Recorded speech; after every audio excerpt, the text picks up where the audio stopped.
찬송가 96장 찬송하겠습니다. 찬송가 96장입니다.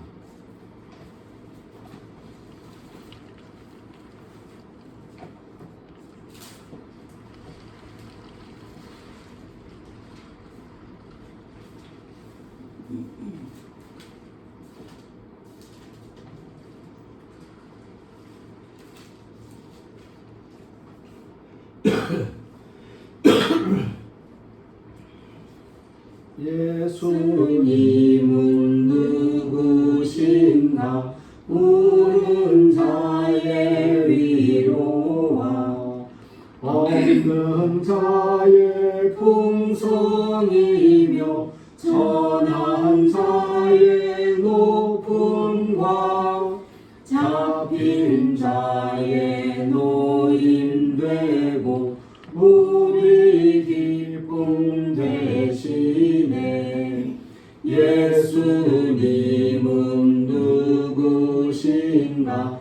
약한 자의 강함과 눈먼 자의 빛이시며 병든 자의 고침과 죽은 자의 부활되고 우리 생명 되시네. 예수님은 누구신가?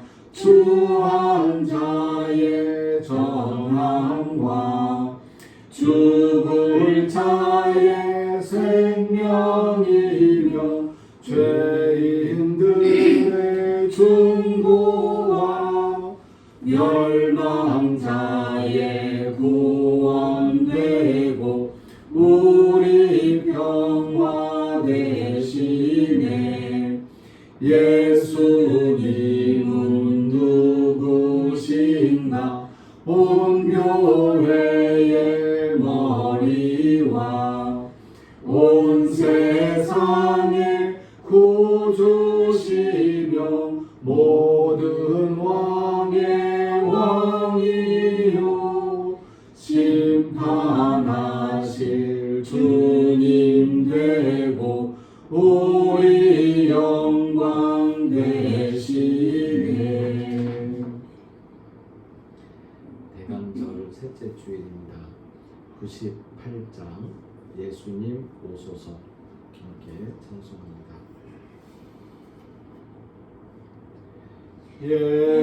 예수님 오소서 임마누엘 우리 주 이곳에 오셔서 기도 들어주소서. 능하신 주께서 크신 일을 행하사 간구하는 우리의 기도를 들어주소서.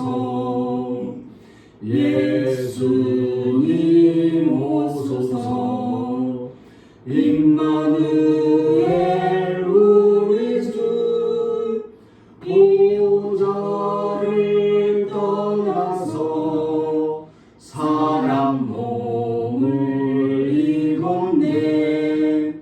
높은 자 낮추고 비천한 자 높였네.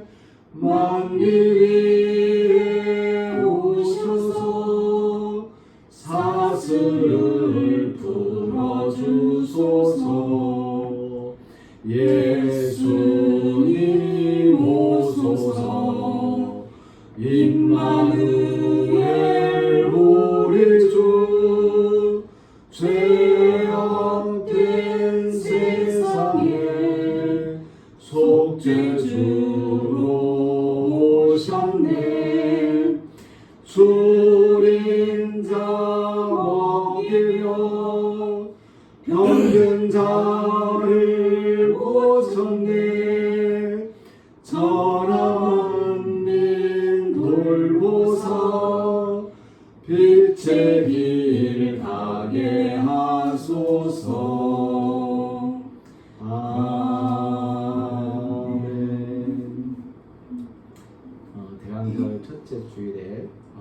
함께 예배를 드렸던 남양정 성도님께서는 오늘 몸살 때문에 나오지 못하셨는데요.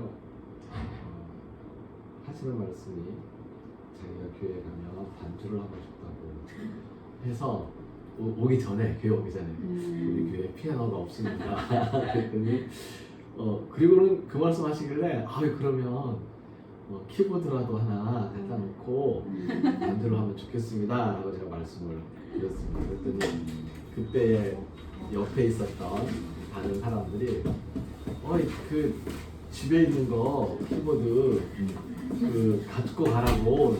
집에 쓰던 걸 어떻게 갖고 가냐고. 그래서 준비해서 그때 이제 이렇게 하겠다고 그런 말씀을 나누었습니다. 오늘 이 98장 찬송을 부르면서 빨리 교회에 키보드를 마련해야지 이 목사가 음정을 못 잡아서 아주 찬송을 부르는 내내 마음이 죄송스러웠습니다. 내년부터는 키보드를 갖다 놓고 반주도 하면서 예배를 드리도록 하겠습니다. 키보드가 너무 커가지고 이렇게 놓고 치우고 하면서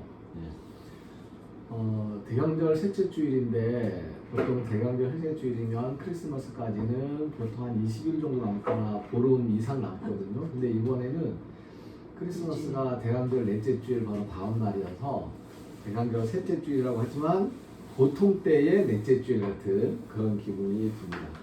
그래서 크리스마스 때 함께 부르고 크리스마스를 기다리면서 함께 부르는 찬송 109장 한번 같이 부르겠습니다. 찬송가 109장입니다.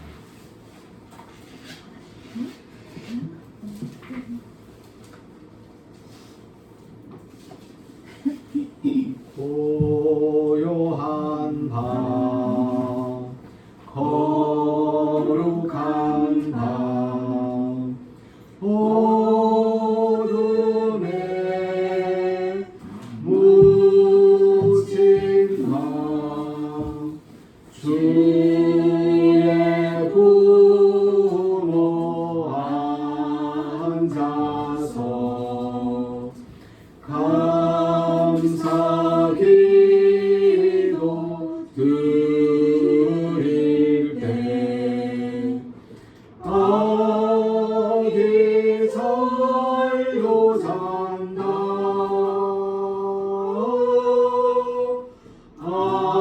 아기 잘도 잔다 고요한 밤 거룩한 밤 영원히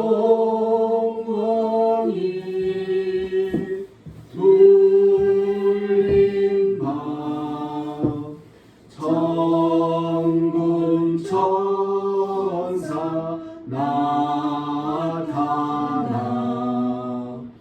기뻐 노래 불렀네 구주나셨도다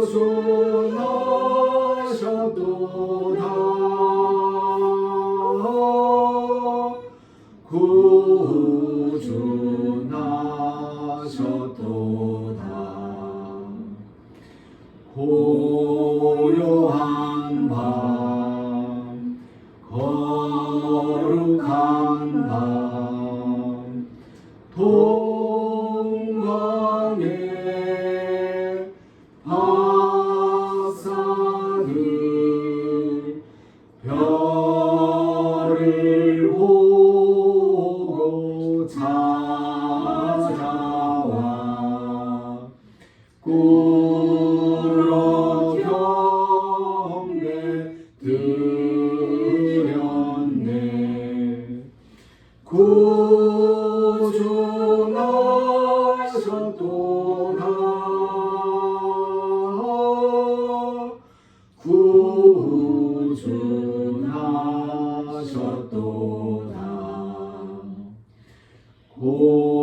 고요한 밤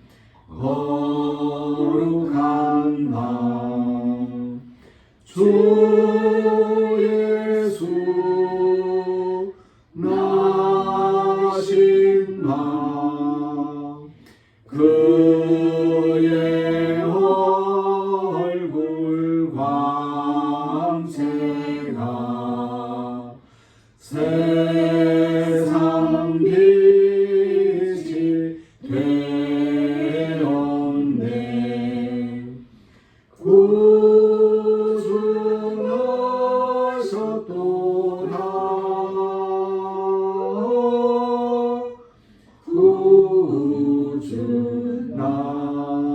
구주나셨도다. 함께 예수님께서 우리에게 가르쳐 주셨던 기도를 헬라어 성서 공문에 따라서 기도하도록 하겠습니다. 함께 기도합니다.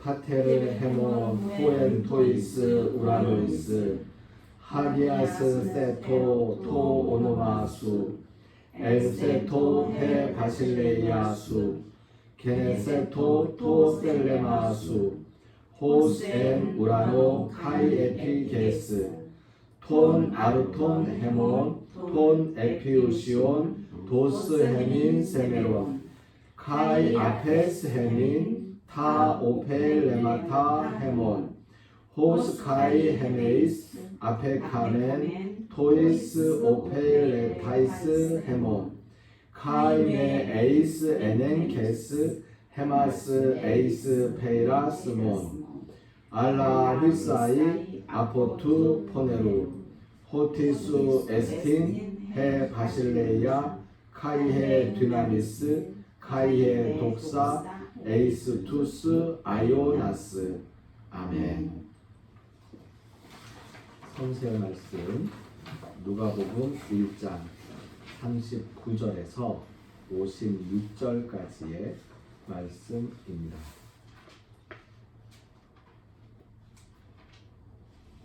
누가복음의 말씀을 읽습니다. 이때 마리아가 일어나 빨리 산골로 가서 유대 한 동네에 이르러 사가랴의 집에 들어가 엘리사벳에게 문안하니 엘리사벳이 마리아가 문안함을 들으매 아이가 복중에서 뛰노는지라. 엘리사벳이 성령의 충만함을 받아 큰 소리로 불러 이르되 여자 중에 내가 복이 있으며 내 태중의 아이도 복이 있도다.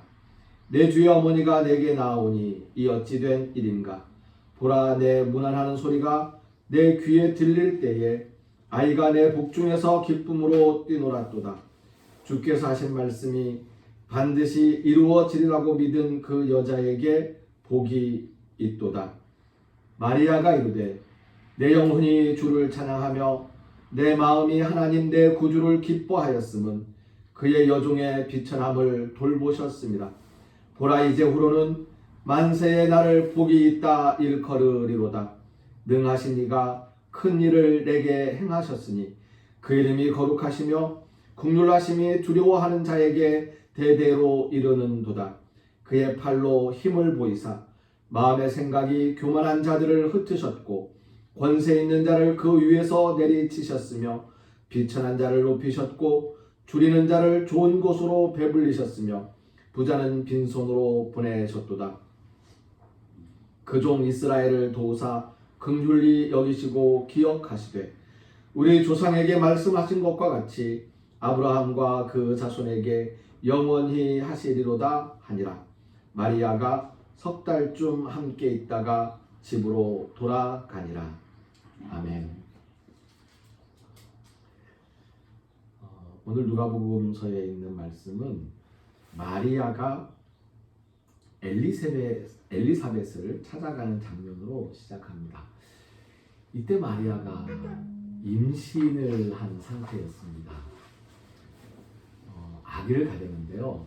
그러니까 그 마리아의 수태고지와 마리아의 처녀 잉태, 마리아가 하나님의 뜻을 받아들이고 천사를 만나고 했던 이야기들을 다 잠깐 보따리에 싸서 이렇게 뒤에 놔두고 마리아가 임신했다라는 이 사실부터만 우리가 한번 살펴보도록 합시다.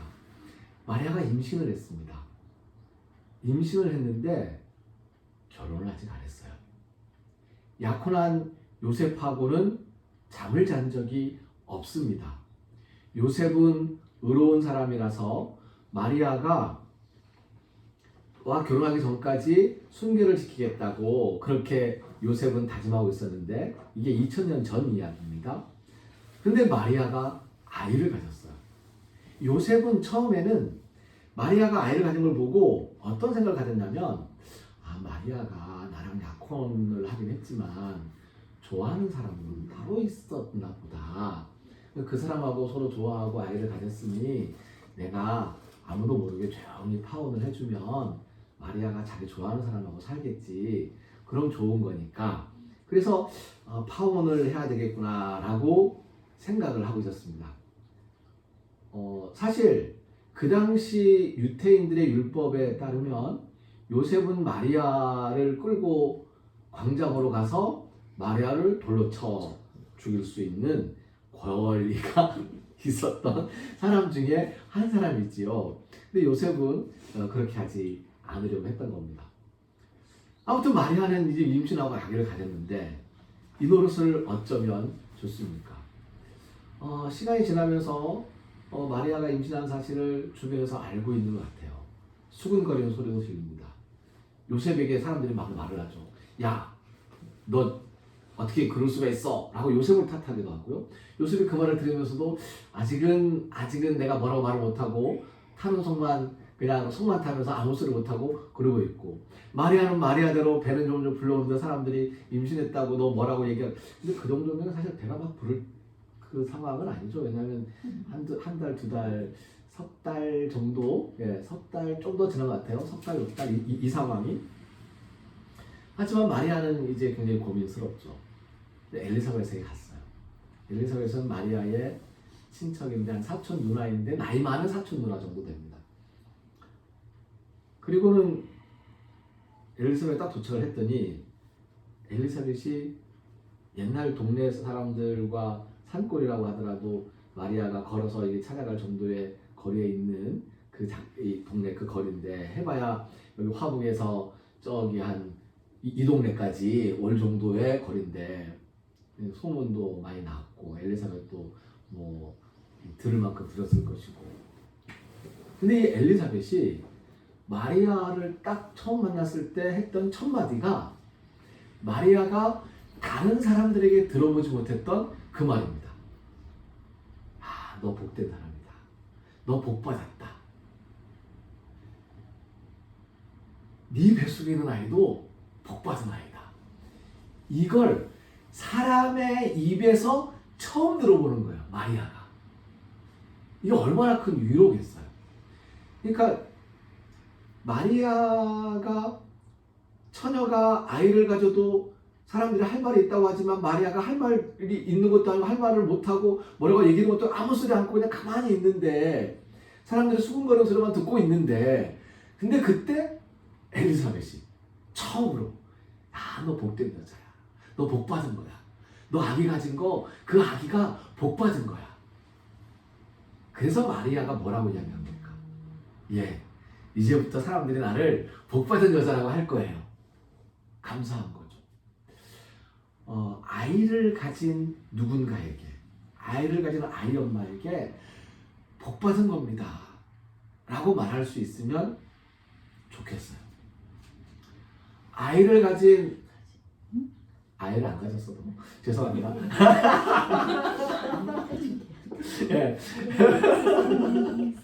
죄송합니다. 아이를 안 가졌어도 복받은. 근데 이 경우에는 이 아이를 가졌다는 게 어떤 의미냐면요, 아이를 가졌다고 아이를 안 가졌을 때는 그냥 반반이에요.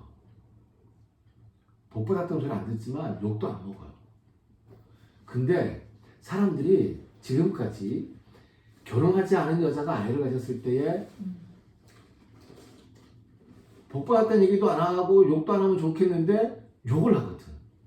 그러니까 이 아이 가진 엄마들한테 욕하지 말고 복 받았다고, 복 받으라고 이 얘기를 해줄 수 있었으면 좋겠다는 말씀이에요. 고등학교 때 아이를 가졌든 중학교 때 아이를 가졌든 아니면 성폭행을 당했든 아니면 뭐 좋아하는 사람하고 아이를 가졌는데 그 사람이 도망갔든 제가 이거 원래 계획이 없던 영화인데요.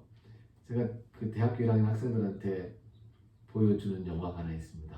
비포 선셋이라고 혹시 보셨어요? 비포 선셋 꽤 옛날 영화인데 그 줄리 델피하고 줄리 델피 여자 배우이고 남자 이름이 더 유명한데 에단 호크? 이름 잘 기억이 안 나네요. 굉장히 멋있는 남자 배우인데 이 두 사람이 나와요. 이 두 사람이 나오는데 비포 선셋이라는 영화를 찍기 9년 전에 비포 선라이즈라는 영화를 찍었어요. 비포 선라이즈라는 영화를 찍고 9년 뒤에 비포 선셋을 찍었는데요. 비포 선라이즈의 마지막 장면이 미국에서 여행 온 남자와 프랑스에서 부다페스트로 할머니 만나러 가는 여자가 기차에서 만나가지고 서로 이야기하다가 기차 베를린에서 내려가지고 베를린인지 비엔나인지 베를린에서 내려가지고는 둘이서 하룻밤을 보내고 그리고 여자는 할머니 집에 가면서 기차에서 헤어지면서 우리 1년 뒤에 만나자는 약속을 하는 거예요. 그 밤새 같이 음악 듣고 밤새고 고원 산책하고 그러면서 간 거예요. 그리고 나서 9년 뒤에 비포 선셋이라는 영화를 찍습니다. 둘이 만난 거예요. 9년 만에. 이 남자는 소설을 썼어요. 9년 전에 있었던 그 아름다운 사랑 이야기를 소설로 써가지고 유명한 작가가 되었고 이 베스트셀러가 된 이 작가를 파리에서 초청해가지고 자그마한 서점에서 출판 기념회처럼 작가와의 만남 시간을 가졌는데 한참 막 얘기하고 있는데 갑자기 한 여자가 서점 그 책꽂이 사이로 딱 나타나는데 그 여자인 거예요. 9년 전에 그 여자 만난 거예요. 이 남자가 갑자기 충격을 먹고 말을 못하고 어물어물다가 금방 이제 작가의 만남이 끝났어요. 끝나고는 공항에 가야 되는데 이제 비행기 타고 공항 가야 되는데 그 서점 주인한테 공항 가려면 몇 시간 정도 남았냐. 1시간 정도 시간 있다. 그러면 잠깐 1시간 정도 파리를 돌아보겠다. 서점 밖으로 나가고 이 여자가 따라와서 만납니다. 그런 이 두 사람이 1시간 동안 길을 걸으면서 대화하는 게 비포 선셋이라는 영화의 처음이에요. 저 영화의 전부예요. 대화만 나와요. 이 두 남자가 말만 해요. 서로 말만 계속 하는데 한참 가다가 여자가 얘기합니다. 우리 산책을 하기 전에 물어보고 싶은 게 있다. 너 그날 1년 뒤에 나왔었냐? 라고 물어봐요. 남자가 뭐라고 생각을 했을까요? 대답을 안 합니다. 여자가 다시 물어봐요. 왔었냐? 중요하다. 왔었냐? 물어봤더니 남자가 너는 왔었냐? 라고 너는 이라고 되물어요. 근데 여자가 난 할머니 장례식 때문에 못 갔어. 그때 할머니 돌아가셨거든. 그 남자가 잘 됐네. 나도 못 갔어. 라고 이야기하고 그리고는 이렇게 가는 거예요. 근데 대화의 진행을 가만히 보다가 가끔씩 남자가 여자한테 얘기할 때 그러고는 끝나는데 남자가 여자가 얘기해. 왜 못 왔어? 네가 못 왔다고 못 온 이유가 있을 거 아니야. 나는 할머니 장례식이라는 이유가 있어. 그럼 너는 이유가 있을 거 아니야. 왜 못 왔냐? 라고 다그쳐 물어요. 남자가 대답을 못 합니다.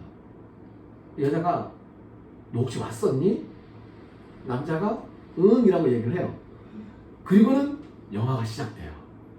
영화를 끝까지 본 친구들에게 제가 묻습니다. 베를린에 남자가 왔었나요? 여자가 왔었나요? 라고 물어보면 10명 중에 9명, 10명, 100명 중에 100명, 500명 중에 2명 정도가 여자가 갔었던 것 같고 남자가 안 간 것 같습니다 라고 얘기를 하고요. 대부분의 사람들은 남자가 갔고 여자가 안 갔다고 얘기를 해요. 영화에서 그렇게 얘기했으니까. 근데 영화에 그 쭉 지나가는 장면을 보면 아니에요. 저는 그 영화 다 끝난 다음에 저 남자는 정말 나쁜 놈이구나. 저 영화의 마지막 장면에 저 남자는 저 여자 앞에 무릎을 꿇고 미안해 잘못했어 라고 사죄를 해야 되는 거구나. 마지막 장면 어떤 장면이 나오냐면 할머니 사진이 여자 방에 딱 전시된 할머니 사진이 나와요. 9년 전 사진. 그리고 최근 칼날 사진에 한 몇 년 전에 찍은 것은 할머니 사진. 할머니 안 돌아가신 거예요. 그리고 남자가 어쩔 줄 몰라요. 그 사진을 보고. 그리고는 그냥 여자가 노래 부르는 거 가지고 영화는 끝난 거예요. 영화 중간중간에 남자가 여자한테 이야기해요. 공식적으로 자기가 간 거잖아요. 야, 너 그때 왜 안 왔어? 너 왔으면 좋았겠지. 나 할머니 장례식 못 갔다고 그랬잖아. 아 너 그때 왔으면 우리 지금 이렇게 자꾸 이렇게 하는 거야. 그때마다 여자는 남자한테 풀리던 마음이 차갑게 돌아서 이게 영화 중간중간 눈에 뻔히 보이는 거야. 제가 학생들한테 이야기합니다. 여자는 베를린에 갔는데 임신 6개월째에 가는 거다. 그리고 아빠는 오지 않았다. 하루 이틀 기다려보고 드디어 안 오니까 이 여자는 할머니한테 갔다. 할머니한테 울면서 애 아빠가 알았어. 나 6개월 전에 1년 전에 사실은 임신하죠. 6개월 전에 만났냐? 네. 6개월 전에 만나서 했던 것 같아. 만나기로 갔는데 내가 이렇게 해서 애 아빠를 안 오고 난 지금 임신한 상태고 할머니가 이거 어떻게 하면 좋아? 부다페스트가 어디에 있죠? 헝가리에 있습니다.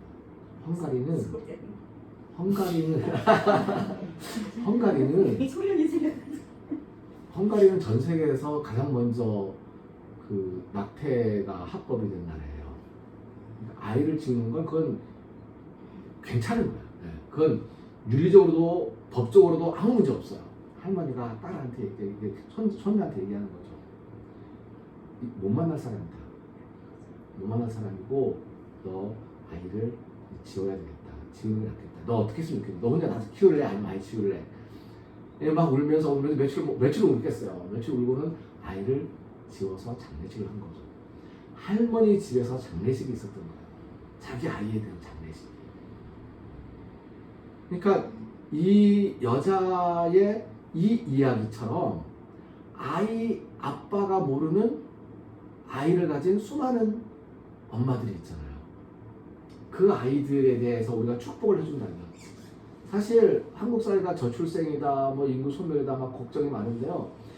이 지금까지 욕했던, 저주하던, 야단치던 그런 엄마들의 아기에게 엘리사벳처럼 복을 빌어줄 수 있다면 그 아이들이 그 복을 받으면서 태어나고 그 아이들이 사회와 주변과 국가에서 제공하는 복을 실제로 받으면서 편안하게 자랄 수 있다면 그러면 출생률 1 이하가 아니고 1.5까지는 올라갈 거라고 저는 생각을 합니다.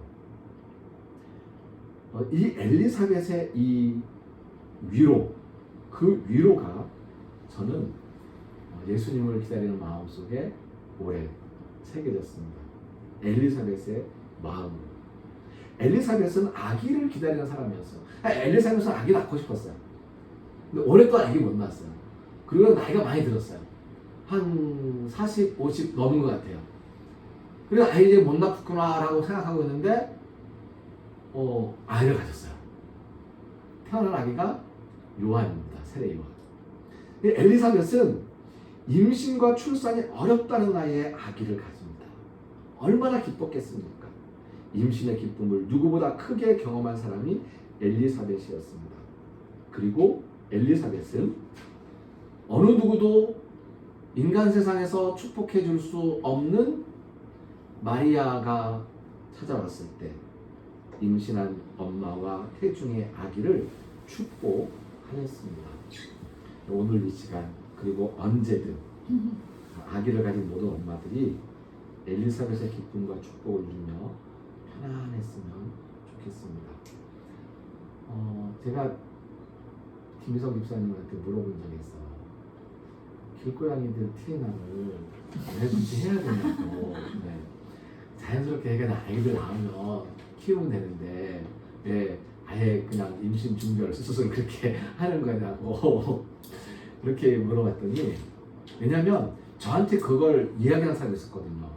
한 사람이 길고양이를 돌보고 자기 집에 오면은 먹이고 감하고 또 와서 애기 낳으면 그 애기도 같이 키우고, 근데 어느 날 가면 애기들은 많이 낳는데 어느 날 보면 한 마리밖에 안 남고 다 사라져 있고 어디 있는지 모르겠고 어디서 죽은 것 같고 막 그러고 있는 거죠.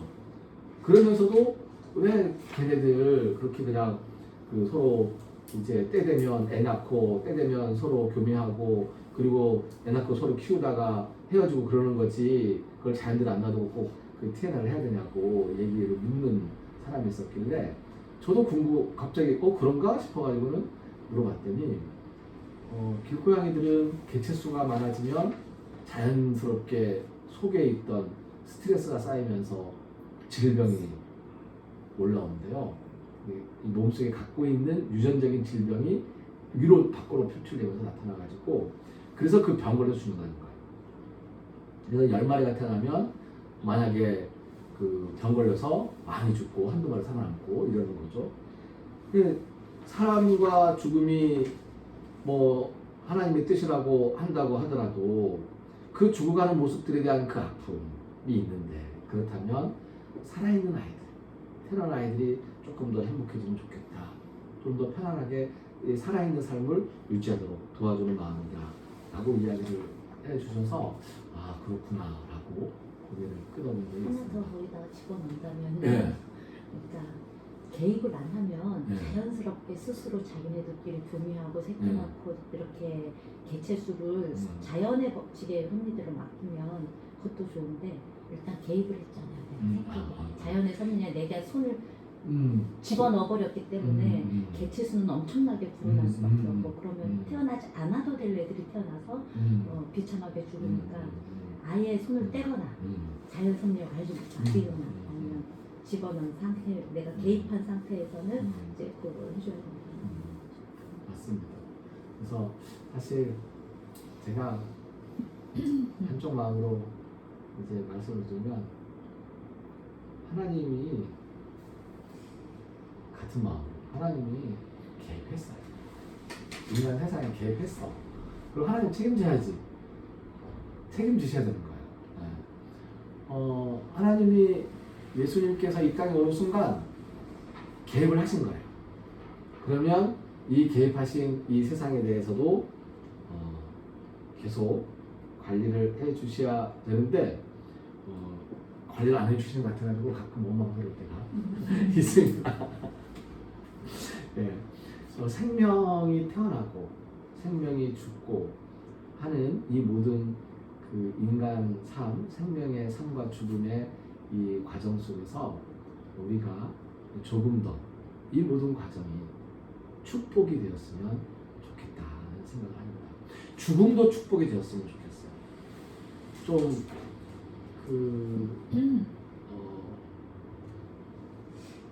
예전에는 그런 일들이 많았잖아요. 최근에도 그런 분이 있었어요.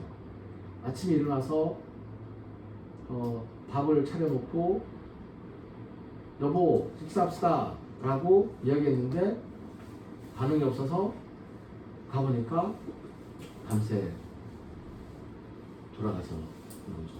한 입을 놓고 자는 상황에서 편안하게 가신 거죠. 네. 그러한 이제 죽음, 아파서 죽더라도 좀 덜 고통스럽게 돌아가실 수 있었으면 좋겠고요. 죽음이 아픔이 아니고 축복일 수 있는 그러한 이 믿음과 어떤 나눔과 그런 사람들이 오고 갈 수 있으면 좋겠다. 사실 저도 이 말씀을 드리면서 자신이 없어요. 가장 자신이 없는 이야기입니다. 죽음이 축복이 되었으면 좋겠습니다 라고 이야기하면서 이 말은 정말 자신이 없어요. 그런데 그 이야기가 우리의 믿음 속에서 서로가 나누는 사랑과 소망 속에서 축복이 되었으면 좋겠다는 믿음을, 그런 바람을 조금 가져봅니다. 그건 자신이 없지만 그래도 태어난 아이들은 정말로 축복이 될 수 있었으면 좋겠다. 태어난 아이들이 축복 속에서 태어날 수 있었으면 좋겠다 하는 그 마음만큼은 정말 강하게 이야기를 해주고 싶습니다. 엘리사벳의 마음으로 세상을 품고 사랑하는, 생명들을 아끼고 사랑하는 우리가 되었으면 좋겠습니다. 기도드립니다.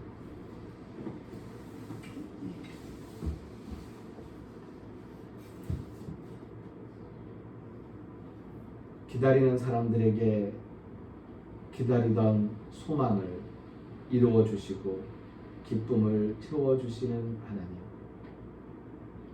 우리의 소망에도 응답하시고 우리의 삶 속에서 하나님께서 안겨주시는 기쁨을 누리게 하여 주시옵소서.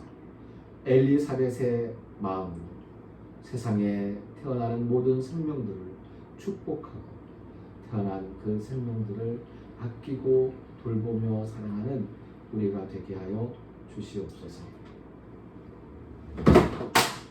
엘리사벳의 마음으로 세상의 생명들을 품고 사랑하리라 다짐하는 우리 모두에게 길을 걸으며 고단한 인생길 잠시 쉬어가는 순례자들의 발걸음 위에 순례자들을 섬기며 땀 흘리는 일꾼 순례자들의 손길 위에 하나님께서 허락하신 모든 은혜에 감사하면서 정성을 바치고 헌신하는 그 마음의 손길들과 정성 위에 우리를 죽음에서 살리시는 주 예수 그리스도의 은혜와 하나님의 크신 사랑과 성령님이 함께 하시며 교통하시는 은총의 역사가 이제로부터 영원까지 항상 함께 하옵시기를 간절히 축원하옵나이다. 아멘. 함께 시작하겠습니다.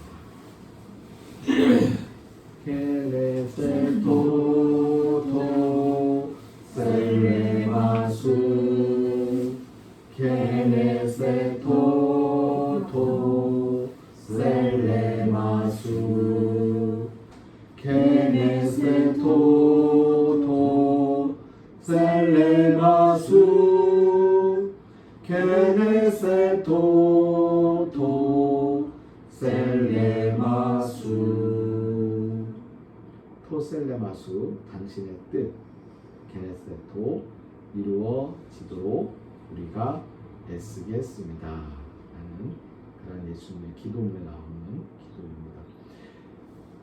교회의 주인은 예수님입니다. 그리고 순례자들은 이 교회에 찾아오는 귀한 손님들입니다. 그리고 우리는 그 순례자들을 섬기는 일꾼들입니다. 지난주에 이미 도착해서 다 보셨다고 그러시더라고요. 지난주에 갖고 가셨어도 되는데 안 갖고 가시고 저랑 같이 우리 교회의 모습을 보고 싶었어요. 11월. 11월 때를 보면 우리 교회 예쁜 이거는 한결. 이거는 이제 제주 순례자의 교회.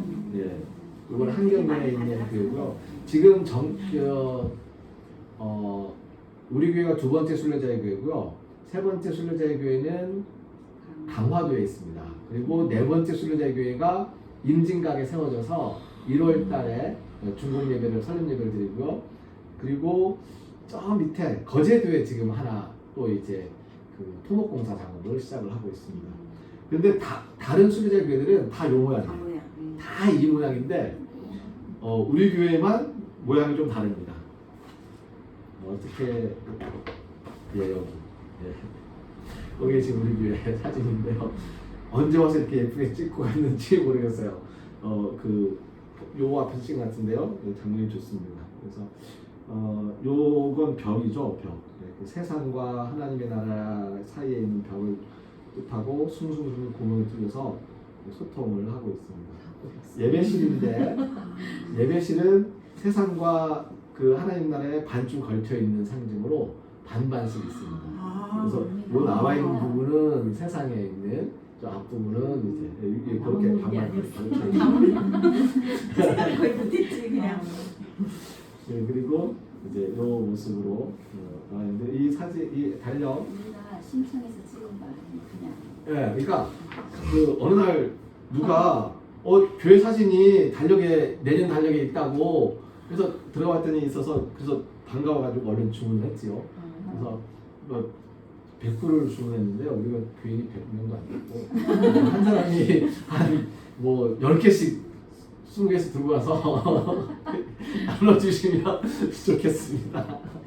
그 이게 뽀록 말아가지고 끼우는 그 뭐 없어요 거기? 있는가? 그러면 여기저기 이렇게 그렇죠. 놔두면 다른 분들이 가지고 가기 되게 좋을 것 같아요. 한번 뒤져봐야 되겠네요. 없으면 어디서 좀 구해다가라도. 달력이 귀하더라고요. 예. 노란 요즘에 이렇게 하면 될 것 그런 같아요. 거잘안 만들어요. 그래서 그냥 오시면 하나씩 가져가시게. 그리고 제가 지난 주일날 예배를 여러분과 함께 못 드렸는데요.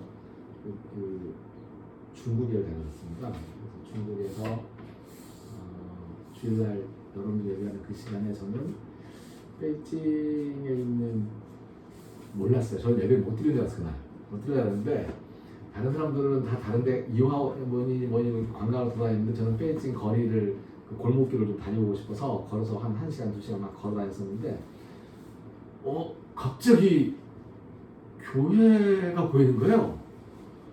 그래서 와 교회다. 그리고 굉장히 커요 교회가.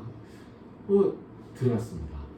들어갔는데 안내하는 사람들이 이렇게 안내를 하고 있고 계단을 올라가가지고 예배당에 들어갔는데 예배당이 굉장히 넓어요. 사람들이 제가 언뜻 느끼기도 한 1000명 이상 정도가 앉아있는 것 같아요. 그리고 제가 조금 늦게 갔는데 사람들이 계속 들어오더라고요. 가끔씩 들어온 사람들 표정을 보니까 많이 힘드신 분들, 그러니까 어렵거나, 그러니까 아마 예배가 이제 다 끝나고 난 다음까지 제가 이제 마지막 순서까지 앉아있지는 못했고요. 이렇게 왔다 갔다 했는데, 잠깐만. 네. 그래서 네. 신나 끝났 예, 예배는 끝났죠? 그래서 왔다 갔다 하는데, 그 교회에서 여자 목사님 한 분이 설교하시는데 제가 못 알아듣죠. 중국어를 하시니까. 중간중간 예수라는 말이 그 안에 있는 알겠고, 그래서 그 자리에서 제가 꿈을 하나 가지게 되었습니다. 15년 뒤에 제가 우리 교회에서 은퇴를 하고 나면 15년 뒤에 중국에 가서 저 교회에서 나도 한번 설교를 해야지. 중국어를 배워가지고 중국어를 배워가지고 그래서 아까 예배 시작하기 전에 시작하면서 준비한 선물을 하나씩 좀 드렸었는데 날 잘 잡았다 우리. 정말 몇 달 만에 와가지고 선물. 감사합니다. 아 이거 중국 거예요? 처음 모르니까 중국에서 제가 사온 거. 그러니까 중국. 시계입니다. 이건 1,000원이에요. 내가 그리고 그 다음날 천안문도 갔다 왔어요. 감사합니다. 뭔가. 그래서 전도사님 싸운 천안문 다녀오면서 느꼈던 마음은 이제 고구마를 먹으면서 다시 이거는 말씀. 뭐예요? 시계 김. 아니. 너 성. 김미성 집사님 김.